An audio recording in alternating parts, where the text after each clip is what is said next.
Langit sore tampak muram di atas terminal Cakramandala. Asap knalpot menari di udara, bercampur bau keringat dan debu yang menempel di setiap wajah kelelahan. Di antara deru bas yang berteriak dan peluit sopir yang memekakkan telinga, ada satu hal yang lebih keras dari segalanya, suara ketakutan. Terminal itu bukan lagi tempat singgah penumpang, melainkan wilayah kekuasaan para preman, yang memeras siapapun yang berani melangkah tanpa izin mereka. Para pedagang kecil menunduk saat bayangan para preman melintas. Bahkan angin pun seolah berhenti berhembus saat Bajul Hitam, sang kepala preman, berjalan melintasi jalur bas. Tubuhnya kekar, kulit legam, dan mata tajam seperti elang lapar. Di tangannya tergenggam rokok yang menyala, asapnya melingkar seperti ular yang siap mematuk. Di belakangnya, 6 anak buahnya mengikuti, semua dengan wajah keras dan tangan siap memukul siapapun yang menolak memberi uang keamanan. Di pojok terminal, seorang ibu penjual nasi pecel gemetar ketika Bajul berhenti di depannya. "Mana jatahnya, Bu?" Suara Bajul berat, serak, tapi menusuk telinga. Ibu itu merogoh saku baju lusuhnya, menyerahkan beberapa lembar uang lusuh dengan tangan bergetar. Bajul menatap uang itu dan terkekeh, lalu menambah tekanan, "Kurang, Bu. Minggu lalu juga segini." Harga ketakutan naik, tahu. Pedagang lain hanya bisa menunduk. Mereka semua tahu aturan tak tertulis itu, siapa yang menolak membayar, akan kehilangan lapak, kehilangan dagangan, bahkan mungkin kehilangan tulang. Terminal itu seperti kerajaan kecil tanpa hukum, dan Bajul adalah rajanya. Tak ada yang berani melapor ke polisi, karena sebagian aparat pun sudah diam setelah menerima bagian mereka. Sore semakin gelap, bukan karena matahari tenggelam, tapi karena suasana yang pekat oleh ketakutan. Seorang sopir bas yang baru datang dari luar kota tampak kebingungan saat dihampiri preman pungli. Ia mencoba beralasan bahwa baru pertama kali datang ke terminal itu, namun alasan hanya membuat para preman semakin buas. Mereka menyeretnya ke sudut terminal, memukulinya dengan tongkat besi, agar yang lain tahu siapa yang berkuasa di sana. Tangisan sopir itu bercampur dengan suara tawa para preman. Darah menetes di lantai beton terminal, namun tak ada yang berani menolong. Seorang anak kecil yang sedang menjual air mineral menutup telinganya sambil berlari menjauh. Ketakutan sudah menjadi udara yang dihirup semua orang di tempat itu. Di atas atap bas yang berdebu, seekor gagak hitam hinggap, menatap hiruk-pikuk kejahatan di bawahnya. Ia berteriak keras, seolah memberi pertanda akan datangnya badai besar. Namun tak seorang pun memperhatikan. Mereka terlalu sibuk tunduk pada kegelapan yang menguasai tempat itu. Dan di balik hiruk-pikuk itu, tak ada yang tahu bahwa takdir sedang berjalan pelan menuju terminal itu, dalam wujud seorang pemuda bersarung lusuh, berpeci hitam, dan langkah yang tenang seperti air. Tapi itu cerita untuk hari berikutnya, saat angin mulai berani melawan. Pagi menyapa terminal Cakramandala dengan langit kelabu. Asfalt yang memanas lebih dulu dari mentari seolah menyerap amarah dari malam sebelumnya. Bekas darah sopir yang kemarin dipukuli masih tampak samar di lantai terminal, tersapu setengah hati oleh air kotor bekas cuci bas. Tidak ada yang berani bicara tentang apa yang terjadi malam itu, karena di tempat itu, berbicara bisa berarti mati. Bajul Hitam duduk di kursi kayu dekat pos keamanan, menyulut rokoknya sambil tertawa bersama anak buahnya. Di tangannya, setumpuk uang hasil pungutan kemarin. "Terminal ini seperti sapi perah," katanya dengan sombong. "Tiap hari kita peras, dan selama mereka takut, uang nggak akan berhenti ngalir." Anak buahnya menimpali dengan tawa keras, seperti sekelompok serigala yang baru saja mencabik. "Mangsa," seorang sopir muda yang baru datang mencoba parkir busnya di area yang salah. Seorang preman berjaket kulit langsung menghampiri dan menendang bemper busnya. "Hei, ini wilayahku, mau numpang? Bayar dulu," katanya kasar. Sopir itu menjelaskan dengan sopan, tapi sebelum sempat menyelesaikan kalimat, pipinya sudah dihantam kepalan tangan besar. Bas terminal menjadi arena kecil kekerasan, dan tak ada satupun orang yang berani melerai. Para pedagang kecil hanya bisa saling pandang dengan wajah pasrah. Mereka sudah terlalu sering melihat kejadian seperti itu. Seorang kakek tua yang menjual rokok menghela napas panjang, menatap ke arah langit. "Tak ada lagi hukum di sini," gumamnya pelan. "Yang kuat berkuasa, yang lemah dikubur di ketakutan." Kalimat itu meluncur lirih, namun cukup untuk membuat beberapa pedagang menunduk lebih dalam, tanda bahwa mereka semua sepakat tapi tak berani bersuara. Siang makin terik, udara panas bercampur aroma bensin, keringat, dan dendam yang tak pernah reda. Para preman sibuk memungut jatah keamanan dari setiap bus yang datang. Bahkan anak-anak pengamen kecil pun kini harus membayar agar boleh bernyanyi di terminal. Dunia terbalik, keadilan tak lagi berarti, dan setiap kebaikan dianggap kelemahan. Namun di tengah panasnya hari itu, dari kejauhan terlihat sosok asing perlahan melangkah mendekati terminal. Ia berpakaian sederhana, sarung bergaris, baju koko putih, peci hitam di kepala. Wajahnya tenang, matanya teduh, dan langkahnya mantap. Ia tampak tak terusik oleh teriknya matahari maupun tatapan bengis para preman di sekitar. Sosok itu, Raffi Al-Mubarok, santri muda yang akan mengubah nasib tempat ini, baru saja tiba di tanah kekuasaan Bajul Hitam. Beberapa preman yang sedang duduk di pinggir pos menatap heran. "Heh, siapa tuh bocah sarungan lewat sini sendirian?" kata salah satu sambil tertawa mengejek. Raffi hanya tersenyum kecil, menundukkan kepala seolah memberi salam, lalu melanjutkan langkahnya tanpa berkata sepatah pun. Tawa mereka makin keras, seolah menganggap kehadiran santri itu hiburan pagi yang menyegarkan. Dan di antara riuh tawa para preman, angin tiba-tiba berhembus aneh, membawa aroma tanah dan wangi kemenyan. Seorang pedagang tua menatap sosok Raffi yang berlalu dan berbisik pelan. "Lebih besar dari, mungkin, inilah jawaban atas doa-doa kami selama ini." Namun tak seorang pun mempercayai firasat itu, belum. Karena bagi mereka, terminal ini masih tunduk pada satu hukum yang mengerikan, hukum rimba di asfal panas. Langkah Raffi Al-Mubarok menjejak perlahan di atas tanah terminal yang retak dan panas. Suara sandal jepitnya beradu dengan debu, menciptakan irama lembut yang anehnya menenangkan di tengah hiruk-pikuk teriakan para sopir dan tawa kasar preman. Di bahunya tergantung tas kain lusuh, dan di tangannya tergenggam kitab kecil bersampul coklat tua, kitab warisan dari gurunya di pesantren, yang kini seolah bergetar pelan, merasakan hawa angkara murka yang menguasai tempat itu. Raffi berhenti sejenak di bawah papan besar bertuliskan Terminal Cakra Mandala. Pandangannya menyapu sekeliling, wajah-wajah letih para pedagang, anak-anak pengamen yang menunduk takut, dan tatapan bengis para preman yang menguasai setiap sudut. Ada rasa iba yang menelusup di dadanya, tapi juga bara kecil yang mulai menyala di balik ketenangannya. Dalam hati ia berbisik, lebih besar dari, betapa pekat gelapnya tempat ini. Mungkin inilah alasan aku diutus ke sini. Beberapa preman mendekat, salah satunya lelaki berambut cepak dengan tato di leher. Ia menatap Raffi dari atas ke bawah, lalu mencibir. "Hei, bocah sarungan, sini dulu. Kau pikir ini tempat buat santri jual doa?" Suaranya keras dan menantang. Raffi tersenyum kecil, menundukkan kepala sopan. "Saya cuma numpang istirahat, Bang. Bas saya baru berangkat sore."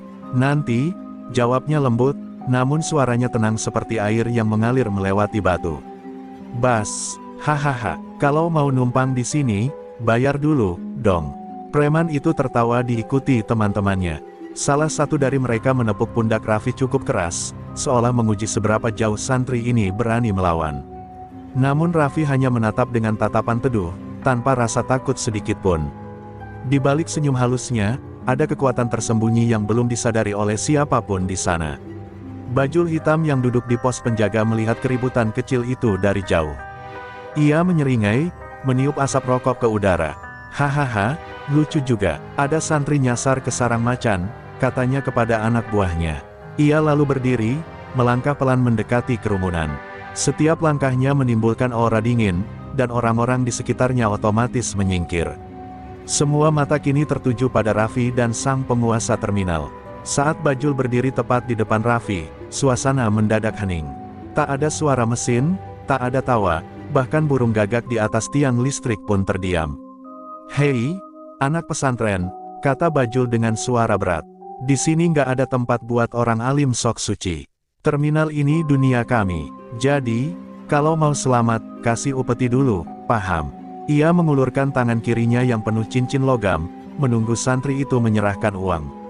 Raffi menatap tangan itu sejenak, lalu menggeleng pelan. "Saya hanya membawa bekal untuk perjalanan, Bang. Kalau saya berikan, saya tak bisa makan di jalan. Maaf kalau saya lancang, tapi menzalimi orang miskin tidak akan membawa berkah." Ucapannya lembut, tapi menusuk seperti pedang. Tawa para preman mendadak padam, berganti dengan tatapan heran.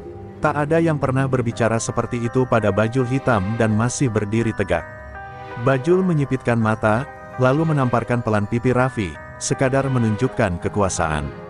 Namun Raffi tak membalas, tak marah, hanya menatapnya dengan mata penuh iba. Kesombongan, Bang, seperti api. Semakin dikipas, semakin membakar diri sendiri, ucapnya lirih. Bajul terdiam sesaat, tidak tahu kenapa hatinya bergetar aneh mendengar kalimat itu. Tapi ia segera menepis perasaan itu dan menghardik kasar, bawa pergi bocah ini. Sebelum aku benar-benar marah, Raffi tidak melawan. Ia menunduk, mengambil tasnya, dan melangkah pergi dengan tenang. Tapi sebelum benar-benar meninggalkan terminal, ia menatap sekali lagi ke arah Bajul dan berkata dengan nada lembut. Lebih besar dari, sampai jumpa, Bang. Aku akan kembali, bukan untuk membalas, tapi untuk menenangkan tempat ini. Dan di saat itu, seolah semesta berhenti sejenak, karena kata-kata itu bukan sekadar ancaman, tapi janji dari seorang santri yang membawa cahaya di tengah kegelapan. Langkah Raffi meninggalkan terminal sore itu disambut oleh tawa para preman yang meledak seperti petir di langit kering. Mereka menertawakan kesederhanaannya, mencemooh kelembutannya, dan menganggapnya pengecut. Bajul hitam duduk di kursi kayu, menepuk-nepuk pahanya sambil terkekeh puas. Santri macam itu, hahaha, kalau semua orang sepenakut itu, dunia ini mudah dikuasai, katanya pongah, sementara anak buahnya bersorak setuju. Tidak ada yang tahu, tawa mereka barulah pembuka dari badai yang diam-diam mulai berputar di atas kepala mereka. Raffi berjalan perlahan meninggalkan terminal, namun di balik wajah tenangnya, dadanya bergetar hebat. Ia menunduk, menatap tanah di kakinya yang berdebu. Ya Allah, bisiknya, mengapa hati manusia begitu keras terhadap sesamanya? Mengapa mereka tertawa di atas penderitaan orang lain? Angin sore berhembus lembut, menyentuh wajahnya seolah menjawab doa itu. Ada sesuatu dalam hatinya yang bergetar, bukan marah, tapi panggilan untuk menegakkan kebenaran. Sementara itu, di dalam terminal, Bajul semakin larut dalam kesombongan. Ia memerintahkan anak buahnya, menggandakan pungutan hari itu sebagai bentuk peringatan, bagi siapapun yang mencoba melawan. Pedagang yang menolak, diseret dan dihina di depan umum. Seorang kakek tua yang mencoba melindungi temannya ditampar hingga jatuh. Darah mengalir di sudut bibirnya, tapi tak seorang pun berani menolong. Terminal Cakra Mandala telah benar-benar menjadi neraka di atas tanah. Di sini cuma ada satu hukum, teriak Bajul di tengah keramaian. Hukum siapa yang kuat, dia yang berkuasa. Dan aku, penguasanya. Kalimat itu disambut sorak-sorai anak buahnya. Namun di antara riuh tawa itu, ada tatapan-tatapan diam penuh benci, penuh dendam, dan penuh doa dari orang-orang kecil yang setiap hari diinjak-injak harga dirinya. Mereka tidak melawan dengan senjata, tapi dengan doa yang menembus langit. Menjelang malam, hujan turun tiba-tiba. Deras, gelap, dan menggila. Petir menyambar di langit, seolah alam sendiri murka. Air mengalir di sepanjang jalan terminal, membasahi bangku, bas, dan lantai kotor yang penuh noda dosa. Bajul berdiri di tengah hujan, menengadah sambil tertawa keras. Hahaha, langit pun tak berani melawanku, katanya sombong. Tapi di kejauhan, seorang pedagang tua yang melihat pemandangan itu hanya menggeleng dan berbisik, orang yang menantang langit, cepat atau lambat, akan disambar kilatnya sendiri. Raffi tiba di surau kecil di tepi kota. Ia melepas tas dan kitabnya, lalu bersujud dalam diam. Dalam sujud panjang itu, ia memohon petunjuk, bukan untuk membalas, tapi untuk menyembuhkan luka di terminal itu. Air matanya jatuh satu-satu ke lantai, seiring dengan doa lirihnya. Lebih besar dari, ya Rabbi, jika engkau mengizinkan, jadikan aku alatmu untuk menghapus kesombongan di tempat itu. Tapi jangan biarkan aku jatuh pada amarah. Hujan di luar semakin deras, tapi dalam kesunyian surau, Raffi merasakan sesuatu yang lain, sebuah kekuatan halus mengalir dari dalam dirinya, menggetarkan udara di sekeliling. Seolah semesta mengakui tekadnya, wajah gurunya melintas dalam ingatan, tersenyum lembut seakan berkata, kini waktunya engkau turun gunung, Raffi. Dan ketika malam reda, kilat terakhir menyambar langit di atas terminal Cakra Mandala. Di antara sisa-sisa air hujan, sebuah tanda tak terlihat mulai muncul, angin perubahan telah berhembus. Raffi akan kembali, bukan lagi sebagai santri yang lewat, tapi sebagai pembawa cahaya yang akan menyingkirkan kegelapan dari tempat itu untuk selamanya. Pagi kembali menyapa terminal Cakra Mandala, namun bukan dengan kehangatan, melainkan dengan hawa muram yang menggantung di udara. Sisa hujan semalam masih membentuk genangan di setiap sudut terminal, mencerminkan wajah-wajah lelah para pedagang yang hidup dalam ketakutan. Namun di tengah kesunyian itu, tawa Bajul Hitam kembali menggema, keras dan pongah, menandakan bahwa badai belum berakhir, hanya berganti bentuk. Di bawah langit yang masih berawan, Bajul duduk di kursi besi di depan pos penjaga. Di tangannya segelas kopi hitam, dan di sekitarnya para preman yang menunggu perintah. "Dengar kalian," katanya lantang, "santri yang kemarin itu, biar jadi pelajaran. Kalau aku lihat lagi di sini, usir, pukul, hancurkan. Jangan biarkan ada orang sok suci mengotori wilayahku." Kata-kata itu meluncur seperti racun, menegaskan kesombongan yang semakin menebal dalam dirinya.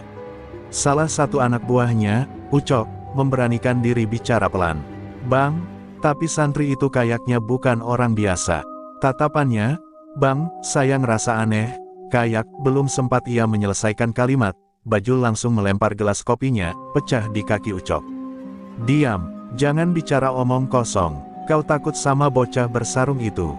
Dasar pengecut." Suasana langsung tegang. Semua menunduk, tak berani menatap mata pemimpin mereka yang kini makin terselimuti amarah. Di sisi lain, warga terminal mulai membicarakan kejadian kemarin secara sembunyi-sembunyi. Mereka kagum pada keberanian santri muda itu yang berani menolak memberi upeti. "Anak itu beda," kata seorang pedagang rokok tua. Tatapan matanya seperti membawa cahaya. Tapi pembicaraan itu cepat-cepat dihentikan setiap kali bayangan Bajul lewat. Tak ada yang berani terlalu lama berharap, karena di tempat itu, harapan pun bisa dipukul sampai mati. Siang menjelang, Bajul berdiri di tengah terminal, menatap para sopir dan pedagang yang beraktivitas dengan wajah dingin. Ia menikmati rasa takut di mata mereka seperti seorang raja menikmati hormat bawahannya.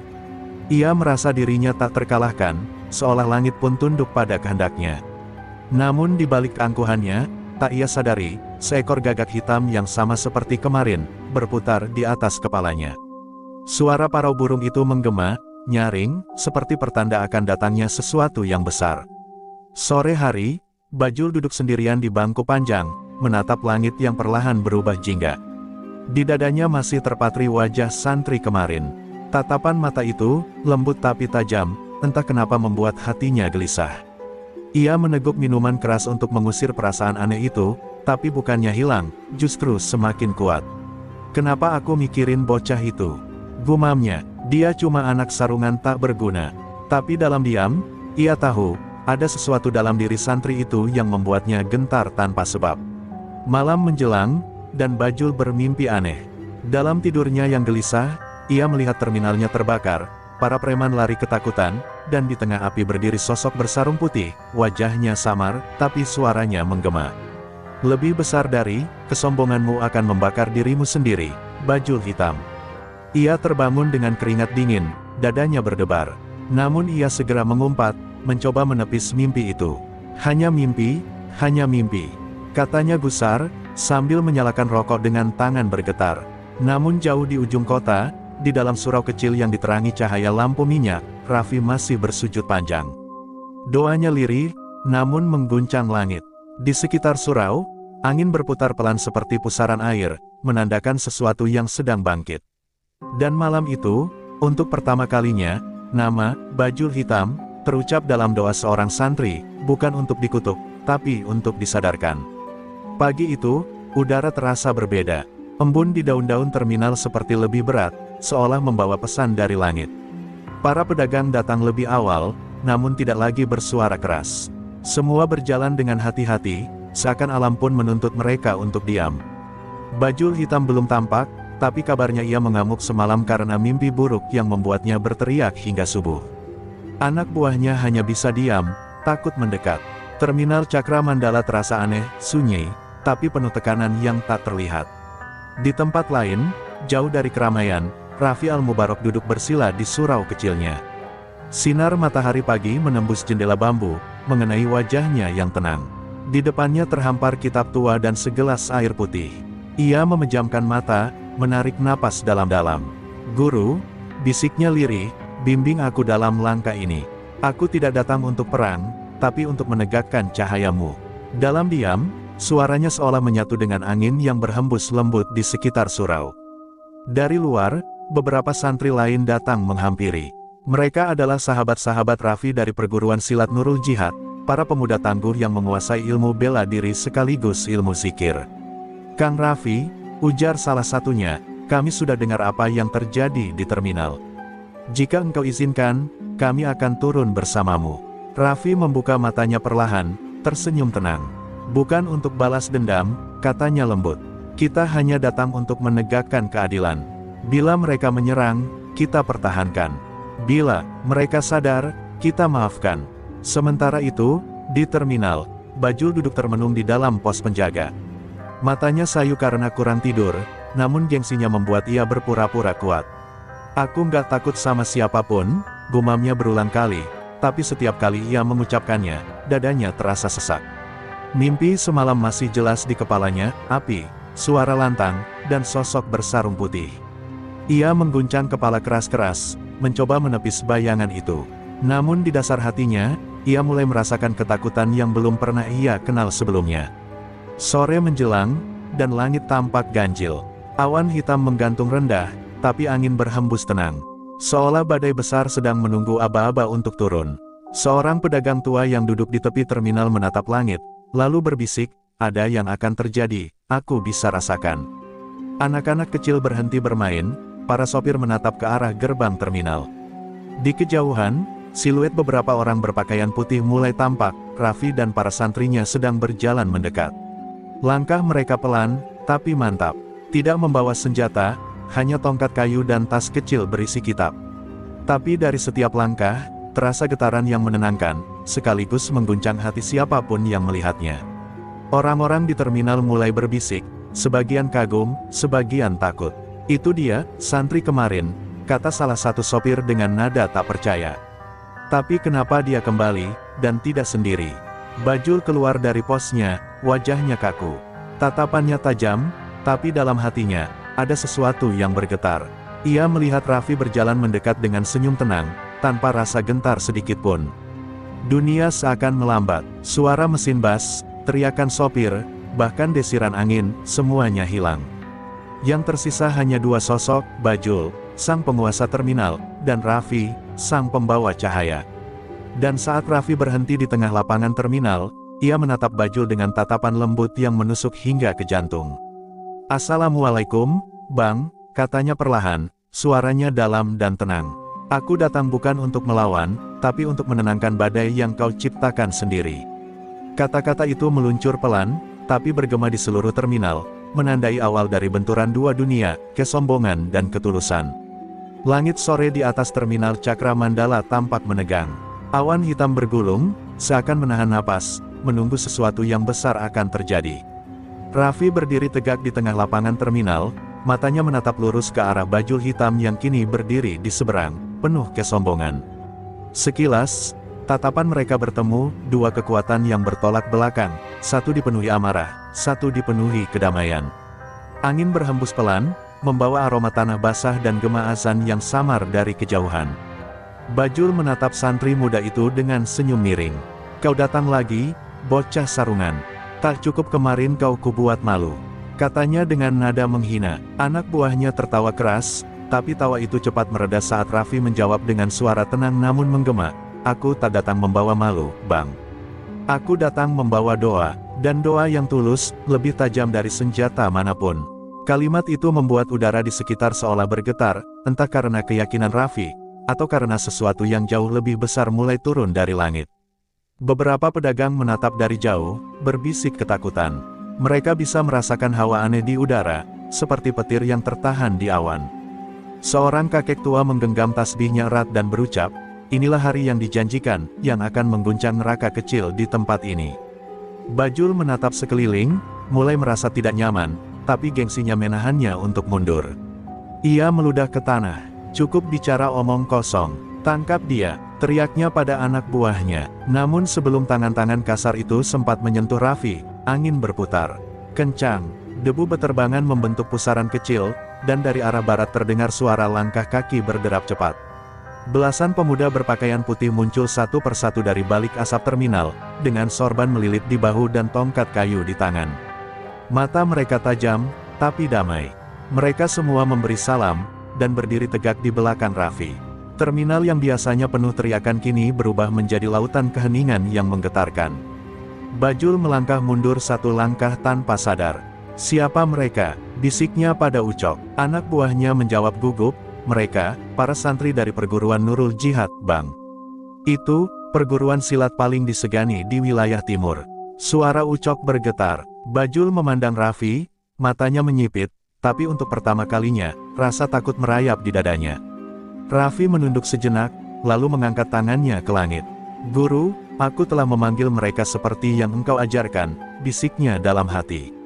"Kini, izinkan kami menegakkan cahayamu tanpa menumpahkan darah." Dan seolah menjawab doa itu, angin berhenti seketika, dunia menjadi sunyi. Di langit, awan hitam terbelah, dan sinar matahari menembus lurus ke tempat Raffi berdiri, seakan langit memberi restu.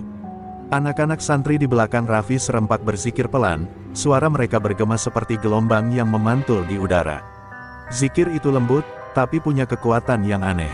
Para preman yang berdiri di hadapan mereka mulai gemetar tanpa sebab, sebagian bahkan menjatuhkan senjata. Bajul menggertakkan gigi, mencoba menyembunyikan rasa takut yang mulai menguasai jiwanya. Dan di tengah semua itu, Raffi membuka matanya perlahan. Tatapannya tajam, tapi damai. "Bajul," katanya dengan suara yang mengguncang seluruh terminal, "aku tidak datang untuk menghancurkanmu. Tapi bila kau terus menantang langit, maka langit sendiri yang akan menghancurkanmu."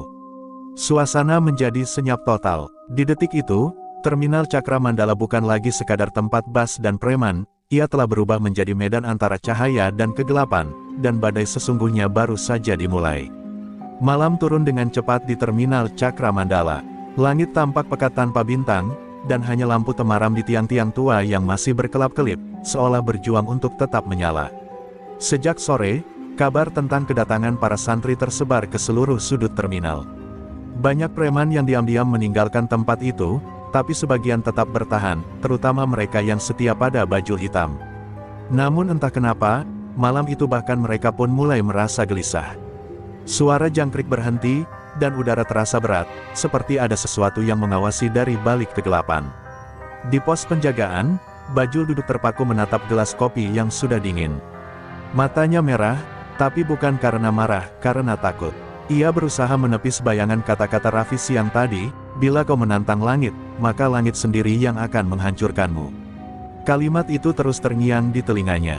Ucok, anak buahnya yang setia, mencoba bicara pelan. "Bang, mungkin kita, sebaiknya cabut dulu malam ini.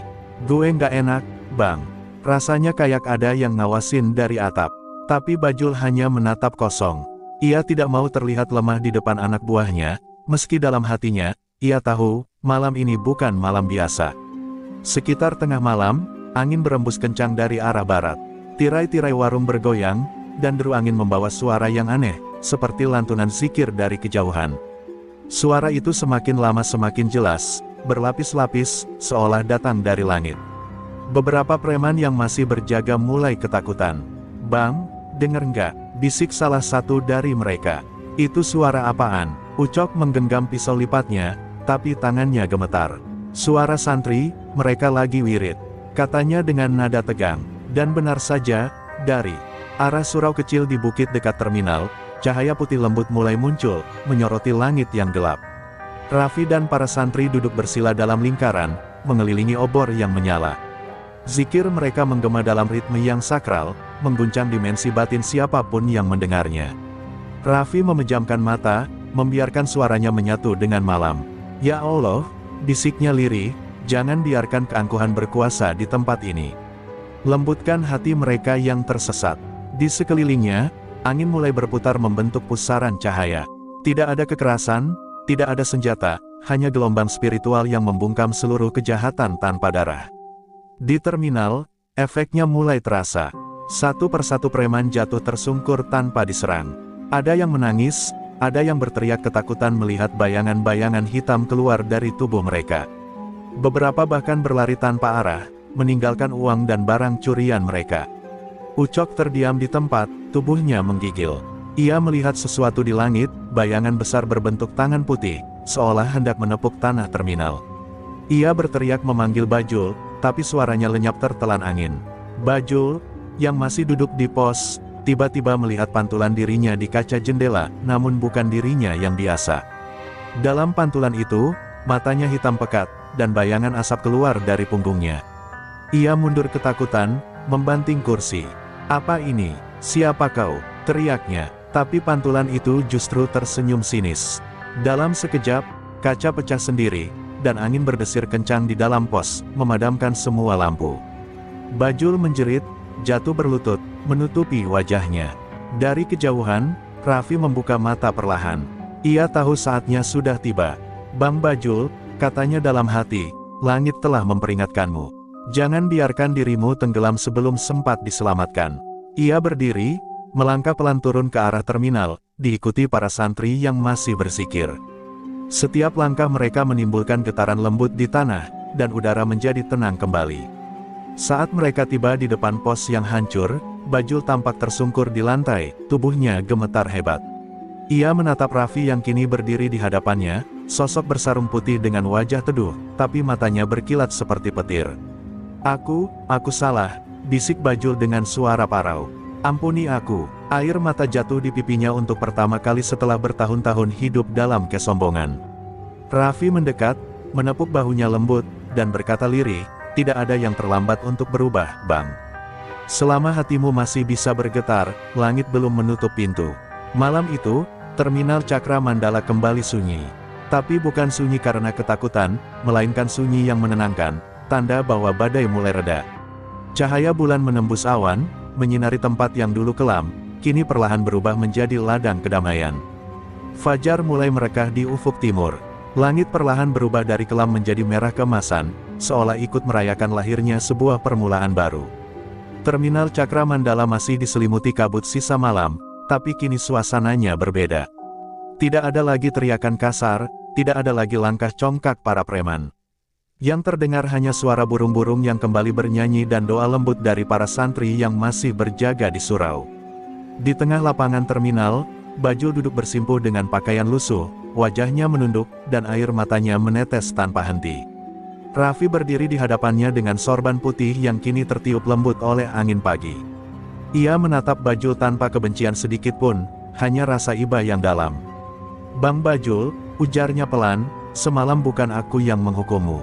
Itu semua adalah peringatan dari langit. Kau dipanggil bukan untuk dihancurkan, tapi untuk disadarkan." Bajul mengangkat wajahnya perlahan, matanya merah dan bengkak. Aku tak pantas dimaafkan," katanya lirih.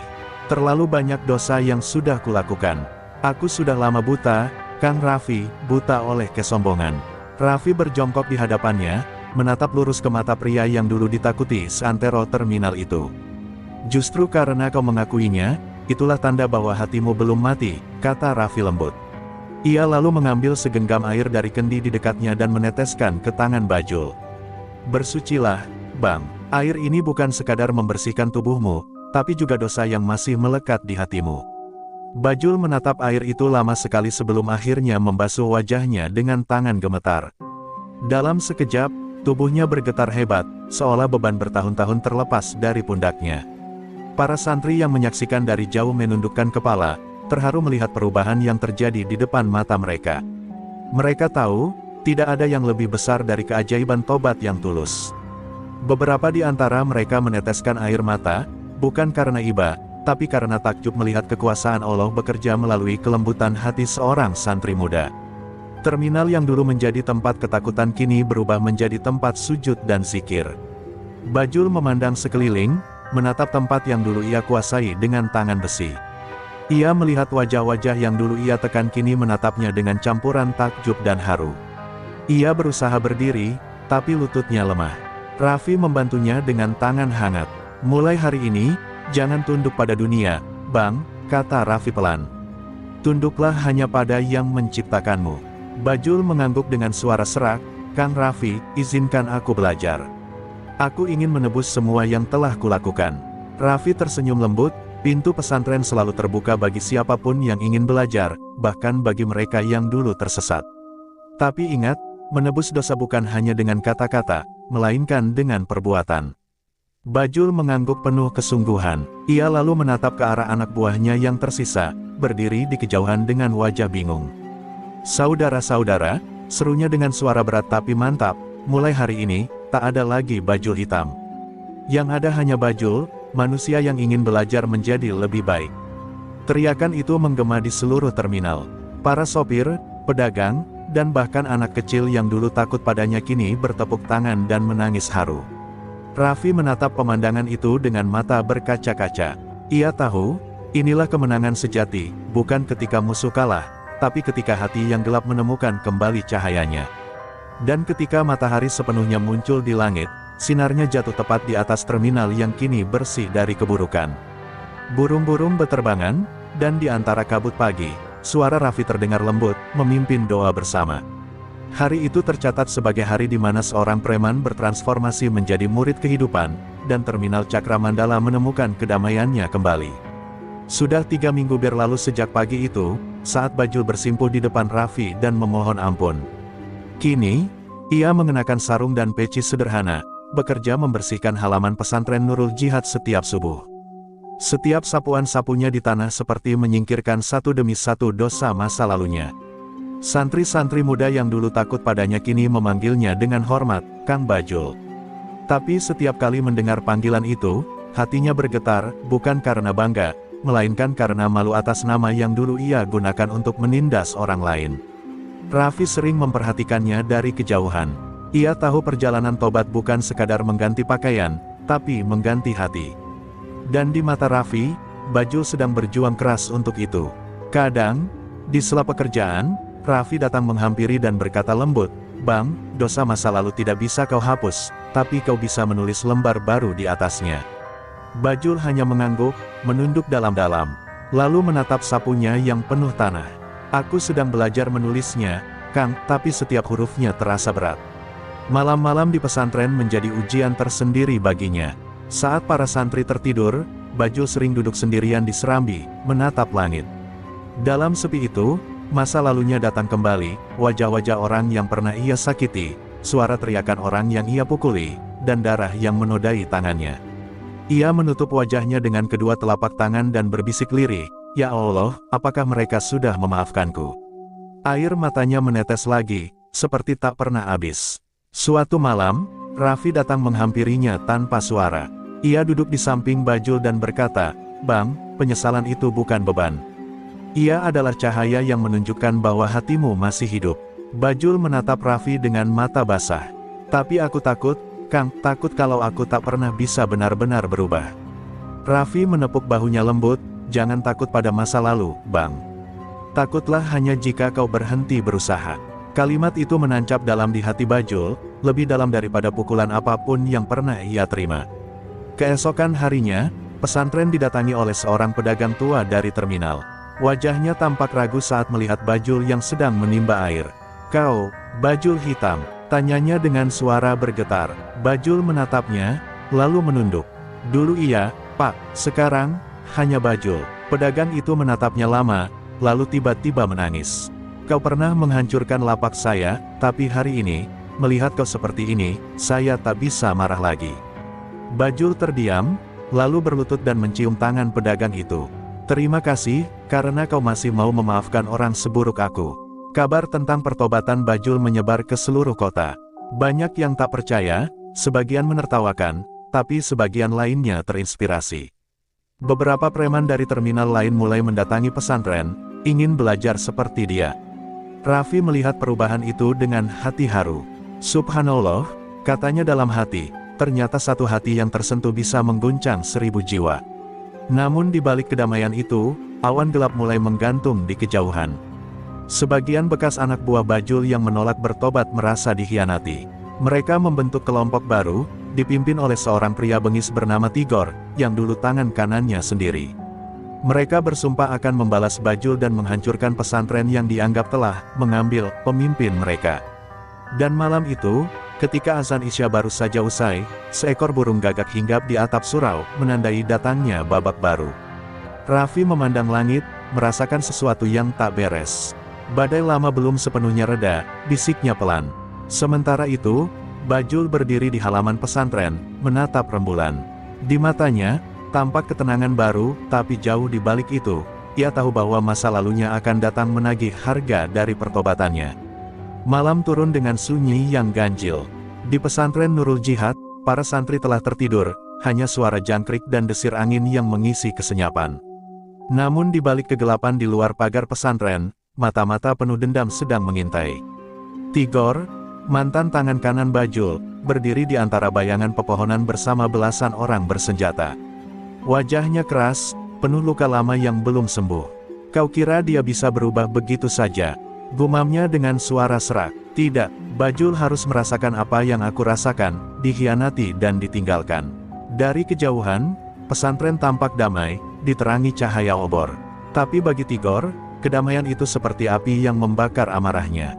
Ia masih mengingat saat Bajul meninggalkannya di tengah kekacauan terminal, memilih hidup suci bersama santri. Dalam pikirannya, itu bukan pertobatan, itu pengkhianatan.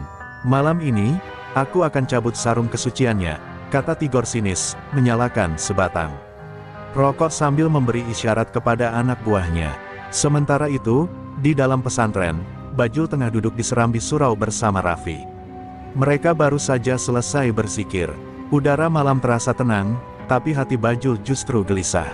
"Kang," katanya pelan, "entah kenapa malam ini dadaku terasa sesak. Seperti ada sesuatu yang mendekat." Raffi memandangnya sejenak, lalu tersenyum tipis. Bila hati orang yang bertobat bergetar, itu tandanya Allah sedang mengujinya. Bajul terdiam, matanya menatap obor yang berkedip. Ia tahu, tak ada jalan tobat tanpa ujian, tapi ia tak menyangka ujiannya akan datang secepat ini. Di luar pagar, Tigor dan kelompoknya mulai bergerak. Mereka melangkah tanpa suara, membawa kayu dan botol berisi minyak. "Bakar kandang kambingnya dulu, biar mereka panik," bisik Tigor. Dalam hitungan detik, api menyala di sisi timur pesantren. Teriakan santri kecil menggema dari asrama. "Kebakaran! Kebakaran!" Para santri berhamburan keluar, sementara Raffi segera berdiri, wajahnya tetap tenang. "Bajul," katanya mantap, "inilah waktumu membuktikan siapa dirimu yang baru." Bajul berlari menuju arah api tanpa pikir panjang. Ia mengangkat ember air, berusaha memadamkan kobaran api dengan tangan sendiri. Asap menyesakkan napasnya, tapi ia tak berhenti. Beberapa santri membantunya, dan bersama mereka, api akhirnya padam. Namun belum sempat mereka bernapas lega, terdengar tawa keras dari belakang pagar. Tigor muncul dari kegelapan, matanya penuh amarah yang membara. "Heh, Bajul, jadi begini akhir hidupmu, membersihkan kandang dan menyembah Tuhan yang tak kau kenal." Bajul berdiri tegak, napasnya tersengal. "Aku kenal Tuhanku, Gor, baru sekarang aku benar-benar mengenalnya," katanya tegas. Suaranya bergetar, tapi bukan karena takut, karena menahan gejolak dalam dada. Tigor melangkah maju, membawa kayu panjang. "Kau bikin aku kehilangan segalanya, Bajul. Aku yang dulu mengangkatmu, tapi sekarang kau bersembunyi di balik jubah kesucian." Tigor mengayunkan kayu itu ke arah Bajul, tapi tiba-tiba sebuah tangan menahan pukulan itu, tangan Raffi. "Cukup," ujar Raffi dengan suara tenang, namun suaranya membawa wibawa yang membuat semua orang berhenti bergerak. "Kalau kau mencari dendam, kau akan berhadapan bukan dengan kami, tapi dengan dirimu sendiri." Mata Tigor memerah. Ia berusaha menepis tangan Raffi, tapi seolah tertahan oleh kekuatan yang tak terlihat. Tubuhnya bergetar, matanya nanar, lalu tiba-tiba lututnya melemah dan ia jatuh berlutut. Tetesan air mata jatuh dari wajah yang keras itu tanpa ia sadari. Kenapa aku tak bisa membencimu, Jul?" katanya parau. Bajul menatapnya dengan mata berkaca-kaca, lalu mendekat. "Karena kebencian tak punya rumah lagi di tempat ini, Gor," ucapnya lembut. "Kalau aku bisa berubah, kau pun bisa." Dan di bawah sinar rembulan malam itu, dua sahabat lama yang dulu disatukan oleh dosa kini menangis bersama, bukan karena luka, tapi karena akhirnya menemukan arti pengampunan. Di sekeliling mereka, para santri menundukkan kepala, menyadari bahwa malam itu bukan malam perang, melainkan malam penyucian jiwa. Fajar perlahan menyibak kegelapan, menyingkap sisa asap dari kebakaran kecil malam tadi. Aroma kayu hangus masih terasa di udara, namun di tengah abu itu, terlihat para santri bekerja bersama, membersihkan halaman dengan wajah penuh semangat. Tak ada lagi ketakutan, tak ada dendam. Raffi berdiri di serambi surau, menatap semua itu dengan senyum lembut. Api yang semalam membakar, katanya dalam hati, hari ini menjadi cahaya yang menerangi. Di dekatnya, Bajul dan Tigor berdiri berdampingan, dua lelaki yang semalam hampir saling membunuh, kini sama-sama diam menatap langit. Bajul menunduk, suaranya serak. Kang Raffi, aku malu. Malam tadi, aku hampir kembali pada diriku yang dulu. Kalau bukan karena kau menahan, mungkin darah sudah tumpah lagi. Raffi menatapnya dalam-dalam. Setiap manusia punya sisi gelap, Bang. Tapi yang membedakan orang baik dan orang sesat adalah siapa yang mereka dengar ketika kegelapan memanggil. Bajul terdiam, menelan kalimat itu seperti menelan bara. Sementara di sisi lain, Tigor berdiri menatap tanah, wajahnya keras namun matanya kosong. Raffi lalu melangkah mendekati Tigor. Gor, katanya pelan, kau datang membawa api, tapi Allah justru menurunkan hujan. Apa kau tahu kenapa? Tigor menggeleng pelan. Raffi tersenyum tipis, karena Allah tidak ingin kau hangus bersama dendammu. Suara itu menusuk hati Tigor lebih dalam dari pisau manapun. Ia menggigit bibir, menahan air mata, lalu berlutut di depan Raffi. Aku lelah hidup dalam kebencian, katanya parau. Aku ingin berhenti. Bajul menatap sahabat lamanya itu, dan tanpa pikir panjang ia ikut berlutut, merangkul Tigor. Kita sama, Gor. Kita berdua lahir dari lumpur, tapi bukan berarti harus mati di dalamnya. Untuk pertama kalinya setelah bertahun-tahun, keduanya menangis tanpa rasa malu. Di sekitar mereka, para santri yang melihat ikut terdiam, menunduk, dan banyak di antara mereka yang meneteskan air mata haru. Pagi itu, halaman pesantren menjadi saksi, bukan atas kemenangan, tapi atas kelahiran kembali dua jiwa yang dulu gelap kini disinai cahaya. Raffi mengangkat tangan dan memimpin doa. Suaranya tenang namun menggetarkan. Ya Allah, Engkau yang membolak-balikkan hati manusia, jadikan mereka contoh bagi yang tersesat, bukti bahwa rahmat-Mu tidak bertepi. Angin berhembus lembut, seolah ikut mengamini. Cahaya matahari pagi memantul di sisa air yang digunakan untuk memadamkan api semalam, membentuk pelangi kecil di udara, tanda langit telah menerima tobat dua manusia yang hancur oleh masa lalu mereka sendiri. Hari-hari berikutnya, Bajul dan Tigor mulai menjalani kehidupan baru di pesantren. Bajul mengajar silat kepada santri muda, bukan untuk berkelahi, melainkan untuk mengajarkan disiplin dan kesabaran. Tigor membantu di dapur, memasak untuk semua santri tanpa mengeluh. Mereka berdua bekerja dengan hati yang tulus, dan setiap sore, ketika azan maghrib berkumandang, keduanya duduk berdampingan di serambi, memandangi mentari yang tenggelam dengan hati tenang. Suatu sore, Raffi menghampiri mereka berdua. Kalian tahu, katanya sambil tersenyum, kadang Allah menyalakan api bukan untuk membakar, tapi untuk menunjukkan siapa yang mampu berdiri setelahnya. Bajul dan Tigor saling menatap, lalu menunduk penuh rasa syukur. Kami berdiri, Kang, kata Bajul lirih, tapi karena engkau yang menuntun. Raffi menggeleng, bukan aku. Aku hanya lentera kecil, yang menuntun kalian adalah cahaya di dalam dada kalian sendiri. Dan ketika matahari perlahan tenggelam di balik pepohonan, sinarnya jatuh di atas pesantren yang kini tenang dan damai. Dari abu yang dulu hitam, kini tumbuh bunga-bunga kecil di halaman. Anak-anak santri berlarian dengan tawa riang. Di tengah semua itu, Raffi memandang ke langit dan berbisik, Ya Allah, Engkau telah mengubah neraka kecil menjadi surga yang hidup. Dan dari jauh, azan Isya menggema, lembut, suci, dan menenangkan, menandai bahwa gelap telah berakhir, dan cahaya telah benar-benar menang. Suatu sore, langit di atas terminal lama terlihat mendung. Hujan baru saja reda, menyisakan genangan air di antara deretan bas tua yang berkarat. Di pojok terminal, beberapa preman duduk melingkar sambil merokok. Mereka adalah sisa-sisa geng Bajul, yang dulu dikenal sebagai penguasa terminal. Kini, tanpa pemimpin, mereka bagaikan kapal tanpa nahkoda, hidup dari memalak sopir dan pedagang kecil. Namun hari itu, suasana berbeda. Seorang pengamen tua datang membawa kabar yang membuat mereka semua terpaku. Kalian tahu, Bajul, katanya serak, dia sekarang bukan preman lagi, dia santri. Tawa kasar langsung pecah. Santri, Bajul, seru salah satu dari mereka, bernama Dado, yang kini menjadi pemimpin kecil geng itu. Jangan bercanda, Mbah, Bajul itu raja terminal, bukan tukang doa. Tapi pengamen itu hanya menggeleng. Aku lihat sendiri. Dia ada di pesantren itu, bersama Kang Raffi. Bajul sekarang mengajar anak-anak silat, tapi bukan untuk berkelahi. Katanya, dia ingin menebus dosa. Suara tua itu bergema lirih di antara bangku terminal yang kosong. Tak ada yang tertawa lagi setelah itu. Bahkan Dado pun terdiam, menatap lantai basah yang memantulkan wajahnya sendiri, wajah yang kian hari semakin ia benci. Malamnya, terminal terasa lebih sunyi dari biasanya.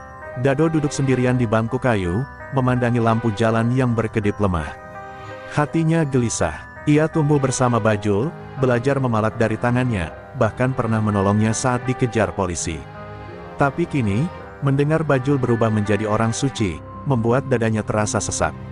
Kalau dia bisa berubah, kenapa aku tidak?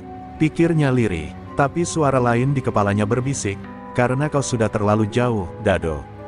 Suara itu membuatnya menunduk, seolah diseret kembali ke lumpur dosa yang tak berujung.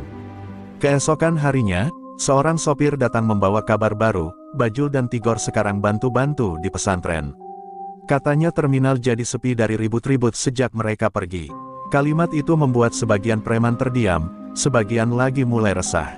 Kalau Bajul bisa tenang hidupnya, mungkin kita juga bisa, ujar salah satu di antara mereka. Tapi Dado menatap tajam, jangan omong kosong. Dunia nggak semudah itu, kita ini sampah, nggak bakal diterima di tempat suci kayak pesantren. Namun dalam nada suaranya, ada getar ketakutan, bukan pada neraka, tapi pada kemungkinan bahwa dirinya salah. Sore itu, Dado berjalan sendirian ke arah bukit kecil di belakang terminal. Dari sana ia bisa melihat lampu pesantren yang berkilau di kejauhan.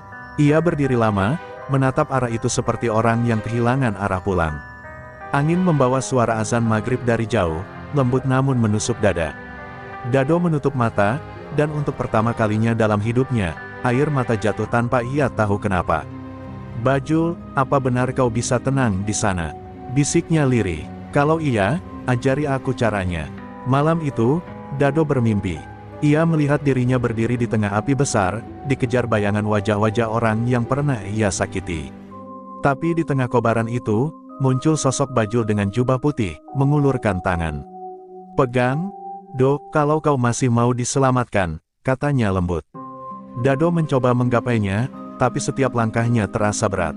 Ia terbangun dengan keringat dingin, jantung berdegup keras, dan tanpa berpikir panjang, ia bertekad, besok ia akan menemui Bajul. Pagi berikutnya, saat matahari baru naik, Dado berjalan meninggalkan terminal dengan langkah gontai. Di tangan kanannya hanya ada sebungkus rokok dan uang receh, satu-satunya peninggalan hidupnya sebagai preman. Beberapa anak buahnya memanggil, tapi ia tak menoleh. Kalau aku nggak balik, jaga terminal ini baik-baik, katanya singkat. Tak ada yang menjawab, hanya tatapan heran dan sunyi yang mengiringi langkahnya menjauh, menuju arah pesantren yang perlahan diselimuti kabut pagi. Dan di kejauhan, di serambi surau tempat Bajul biasa duduk, Raffi memandang ke arah jalan yang sama. Bibirnya tersenyum samar, seolah ia sudah tahu apa yang akan datang. Setiap langkah menuju cahaya dimulai dari keberanian meninggalkan bayangan, bisiknya pelan. Perjalanan baru akan dimulai, perjalanan penebusan dari jiwa-jiwa yang dulu hilang di bawah bendera kekerasan. Langit pagi itu mendung, seolah menahan napas sebelum menyaksikan sesuatu yang besar.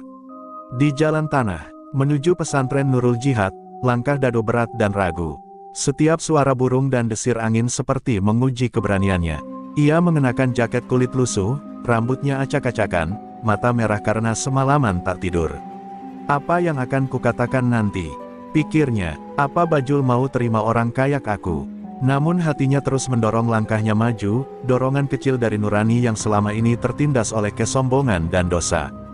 Dari kejauhan, tampak pesantren berdiri damai di antara pepohonan. Di depan gerbang, ada seorang santri muda yang menyapu halaman. Melihat sosok asing mendekat, ia sempat gugup. Assalamualaikum, ada perlu, Kang? Tanya santri itu sopan. Dado mengangguk pelan. Aku mau ketemu Bajul, katanya dengan suara berat. Santri itu tertegun sejenak, nama itu masih membuat banyak santri berbisik, karena kisah masa lalunya sudah jadi legenda di tempat itu. Tunggu sebentar, Kang, ujarnya sebelum berlari ke dalam. Dado berdiri di bawah pohon asam besar dekat gerbang, menatap tanah. Setiap detik terasa seperti jarum yang menusuk dada. Tak lama kemudian, suara langkah kaki terdengar. Dari arah dalam pesantren, Bajul muncul, kini mengenakan pakaian putih sederhana, wajahnya bersih dan matanya tenang. Namun begitu melihat Dado, matanya membulat, lalu berubah lembut. "Dado," katanya pelan, seolah tak percaya yang ia lihat. Dado menunduk, suaranya bergetar. Aku dengar kabar kau udah berubah, Jul. Aku datang bukan buat ribut.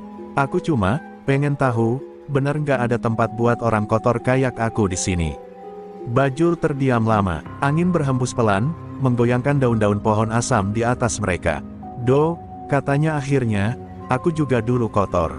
Lebih kotor dari yang kau bayangkan. Tapi aku diterima di sini bukan karena aku suci, karena aku mau belajar suci." Dado menelan ludah, dadanya terasa sesak. "Aku takut, Jul. Takut nggak bisa berubah. Takut disiksa masa lalu sendiri." Bajul melangkah mendekat, menepuk bahunya pelan. "Semua orang takut, Do. Tapi kalau kau datang ke sini dengan niat baik, berarti kau sudah setengahnya menang melawan dirimu sendiri." Tiba-tiba, Dado berlutut. Air matanya menetes di tanah. "Aku capek, Jul, capek ngelakuin dosa yang sama, nyakitin orang, nyiksa diri sendiri. Aku nggak tahu harus mulai dari mana." Bajul ikut berlutut di hadapannya, memegang kedua pundaknya dengan tangan bergetar.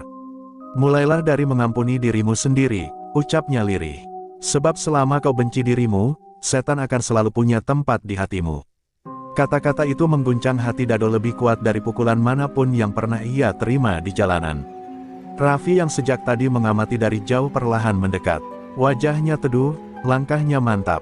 "Kalian berdua adalah bukti bahwa rahmat Allah tak mengenal batas," katanya lembut. "Pohon asam ini pernah jadi tempat orang berteduh dari panas dan badai. Hari ini, biarlah jadi saksi bahwa dua jiwa yang dulu tersesat kini menemukan arah pulangnya." Dado menatap Raffi dengan mata merah, lalu menunduk dalam, seolah malu di hadapan seorang guru sejati. Bajul membantu Dado berdiri, lalu menuntunnya masuk ke pesantren. Para santri yang melihat hanya terdiam, sebagian mengenali wajah Dado sebagai preman yang dulu menakutkan. Tapi tak ada yang menolak, tak ada yang mengusir. Raffi memberi isyarat halus agar semua tetap tenang. Dan di tengah langkah itu, Dado berbisik lirih, "Jul, apa aku bisa jadi orang baik?" Bajul tersenyum, "Bukan bisa, Do. Kau memang diciptakan untuk jadi baik, hanya tersesat terlalu lama di jalan yang salah." Saat mereka berjalan melewati halaman, cahaya matahari menembus awan, jatuh tepat di bawah pohon asam tempat mereka berdiri tadi. Daun-daunnya bergoyang lembut, seperti memberi restu. Bagi pesantren Nurul Jihad, hari itu menjadi hari bersejarah, hari di mana dua bayangan gelap dari masa lalu akhirnya kembali ke cahaya. Dan di udara yang tenang itu, terdengar suara angin seolah berbisik, "Setiap luka bisa sembuh, bila hatimu mau tunduk." Malam itu, langit kembali gelap. Di kejauhan, terminal tua yang dulu dikuasai Bajul dan Dado tampak ramai, bukan oleh penumpang, tapi oleh kemarahan. Di bawah atap seng yang bocor, beberapa preman berkumpul dengan wajah murka. Mereka adalah sisa-sisa geng lama yang kini dipimpin oleh Rambo, preman bertubuh besar dengan tato di lehernya. "Dado sudah pergi ke pesantren," kata salah satu anak buahnya dengan nada benci. "Dan Bajul juga di sana, ngajarin bocah-bocah. Katanya mereka udah tobat." Rambo menghempaskan botol arak ke lantai hingga pecah. "Tobat? Hah? Mereka ninggalin kita waktu keadaan susah. Mereka pikir bisa cuci tangan semudah itu." Suasana terminal memanas. Rambo berdiri, menatap langit-langit hitam yang berasap rokok. "Dunia ini nggak punya tempat buat orang yang pura-pura suci setelah jadi iblis," katanya dingin. "Kalau mereka mau hidup tenang, mereka harus bayar dulu dosa mereka pada kita." Suara itu bergema ke seluruh ruangan, menyalakan bara di hati para pengikutnya. Mereka sepakat, esok malam, mereka akan datang ke pesantren. Bukan untuk bicara, tapi untuk menuntut balas. Sementara itu, di pesantren Nurul Jihad, suasana tenang menyelimuti halaman. Dado duduk di bawah pohon asam, memandangi bulan separuh yang menggantung di langit. "Jul," katanya pelan, "aku masih takut, bukan pada masa lalu, tapi pada balasannya." Bajul tersenyum tipis di sebelahnya. "Kalau hidupmu dulu gelap, maka cahaya pasti bikin matamu silau. Tapi jangan mundur, Do. Silau itu tanda kau sudah di arah yang benar." Namun di balik ketenangan wajahnya, Bajul juga merasa sesuatu yang ganjil, firasat buruk yang menekan dadanya. "Raffi," yang baru selesai dari surau, mendekati mereka. "Aku tahu apa yang kalian rasakan," ujarnya lembut. "Dosa lama memang tak bisa dihapus begitu saja. Tapi ingat, siapapun yang datang dengan niat jahat, biarkan Allah yang menjadi pelindung. Jangan balas dengan tangan, balas dengan hati yang tenang." Kata-kata itu menenangkan Bajul dan Dado, namun malam itu, angin bertiup lebih dingin dari biasanya, seolah membawa kabar buruk yang tak terucap. Di tengah malam yang sunyi, seekor anjing menggonggong keras dari arah pagar utara. Santri penjaga malam segera menyalakan lentera dan berlari ke arah suara. Dari kejauhan, terlihat bayangan beberapa orang mengintai dari balik semak. Dado yang mendengar kegaduhan langsung keluar dari kamarnya, membawa sebatang kayu. "Jul, kayaknya ada yang datang," katanya tegang. Bajul menatap arah pagar, matanya tajam, penuh kewaspadaan. "Aku tahu, ini belum berakhir." Tak lama kemudian, lemparan batu menghantam dinding surau, memecah keheningan. Santri-santri berhamburan keluar, panik. "Siapa itu? Ada apa?" teriak salah satu dari mereka. Dari balik kegelapan terdengar tawa kasar yang sangat dikenali Dado, tawa Rambo. "Heh, Bajul, Dado, kalian pikir bisa sembunyi di balik jubah putih itu? Keluar, hadapi kami kalau masih punya nyali." Suara itu menggema di antara angin malam, membangkitkan kembali kenangan lama yang pernah mereka coba kubur. Bajul melangkah maju, menatap pagar pesantren dengan wajah tenang. "Dado, jaga anak-anak. Jangan biarkan satu pun dari mereka keluar," katanya. Tapi Dado menolak. "Enggak, Jul. Ini juga salahku. Aku ikut." Raffi yang mendekat menahan bahu mereka berdua. "Ingat, kalian bukan lagi preman. Jangan biarkan amarah memimpin kalian lagi." Bajul menatap Raffi lama, lalu mengangguk. "Kalau memang harus bertemu dengan masa lalu, maka biarlah aku menemuinya bukan dengan tangan, tapi dengan jiwa yang sudah berserah." Dan ketika pagar pesantren perlahan dibuka, terlihat Rambo dan belasan orang berdiri dengan obor di tangan, mata mereka menyala seperti serigala lapar. Bajul berdiri tegak di hadapan mereka, hanya mengenakan sarung dan baju koko lusuh. Tak ada senjata di tangannya, hanya ketenangan di wajahnya. Rambo meludah ke tanah. "Kau kelihatan suci sekarang, Bajul. Tapi aku mau lihat, seberapa lama kesucian itu bisa bertahan di depan neraka yang aku bawa." Bajul tersenyum tipis dan berkata pelan, "Kalau api yang kau bawa dari neraka, biarlah aku yang padamkan dengan cahaya." Dan malam itu, benturan masa lalu dan masa kini pun tak bisa dihindari. Angin malam berdesir tajam ketika pintu pagar pesantren terbuka. Cahaya obor yang dibawa Rambo dan anak buahnya menari liar di antara bayangan pohon, menerangi wajah mereka yang penuh amarah. Para santri bersembunyi di balik dinding surau, sementara Bajul berdiri tegak di tengah halaman, hanya bersarung dan bertelanjang kaki. Dado di sampingnya, menggenggam kayu panjang, tapi Bajul menahan tangannya. "Jangan, Do," katanya lirih. "Malam ini bukan tentang siapa yang kuat, tapi siapa yang sanggup menahan diri." Namun Dado hanya diam, matanya tajam penuh gelora, karena di depan sana berdiri Rambo, sosok yang dulu mereka panggil Abang Besar. Rambo melangkah maju, obor di tangannya bergoyang ditiup angin. "Jadi ini hidup barumu, Jul. Mengajarkan bocah-bocah doa sambil pura-pura suci." Suaranya bergema penuh ejekan. Bajul memandangnya tenang, namun matanya dalam. "Aku tidak pura-pura, Ram. Aku cuma berusaha menebus yang dulu pernah kita rusak." Rambo tertawa keras, lalu menatap sekeliling. "Menebus? Kau pikir bisa menebus darah yang pernah tumpah cuma dengan doa? Dunia nggak semudah itu." Tiba-tiba, salah satu anak buah Rambo maju dan melempar obor ke arah dinding kayu. Api langsung menyala, membuat para santri berteriak ketakutan. Dado refleks berlari memadamkan api dengan air yang tersisa di ember, sementara Bajul tetap berdiri menghadapi Rambo.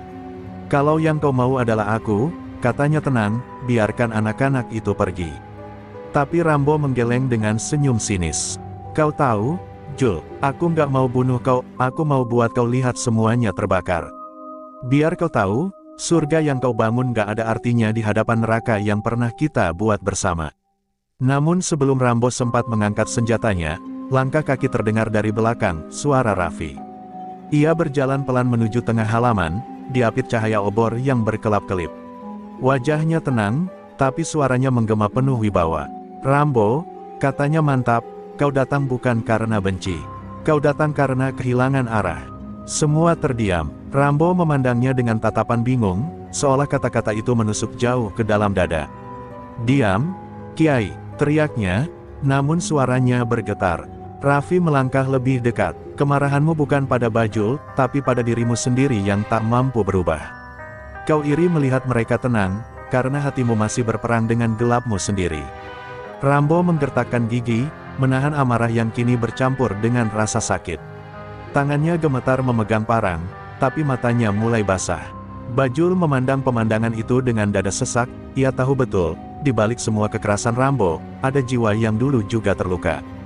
Dado yang sejak tadi memadamkan api akhirnya berdiri di samping Bajul. "Rambo," teriaknya, "kita dulu semua salah. Tapi Bajul udah berani minta ampun, kenapa kau enggak?" Suaranya parau, tapi tulus. "Kita dulu nguasain terminal, iya. Kita pikir kita raja, padahal cuma budak amarah. Sekarang udah waktunya berhenti." Kata-kata itu menggema, dan suasana tiba-tiba hening.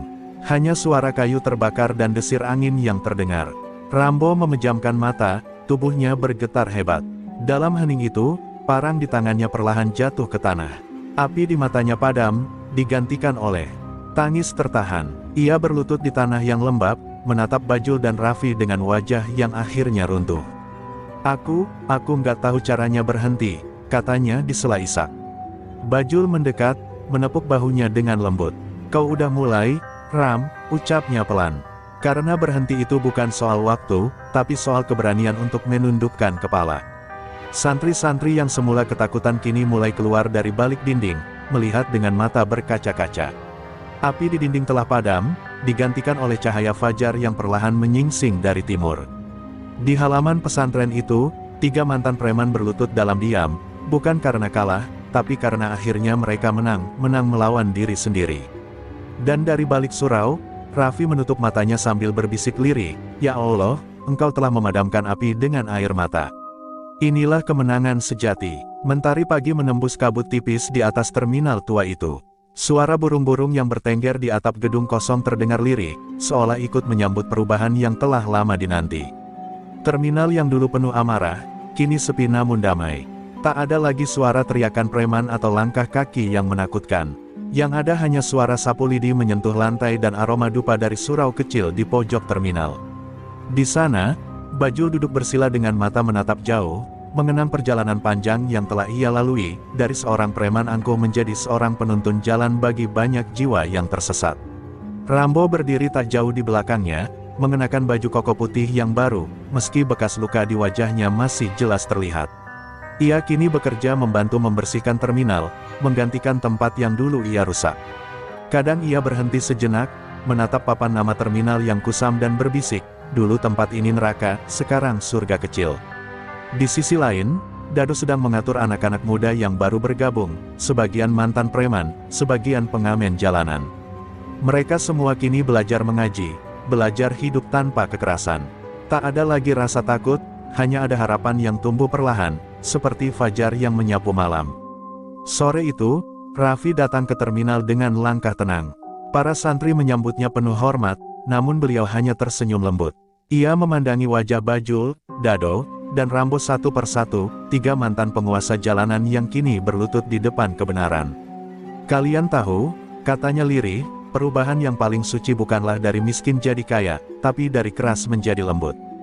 Bajul menunduk, menahan haru.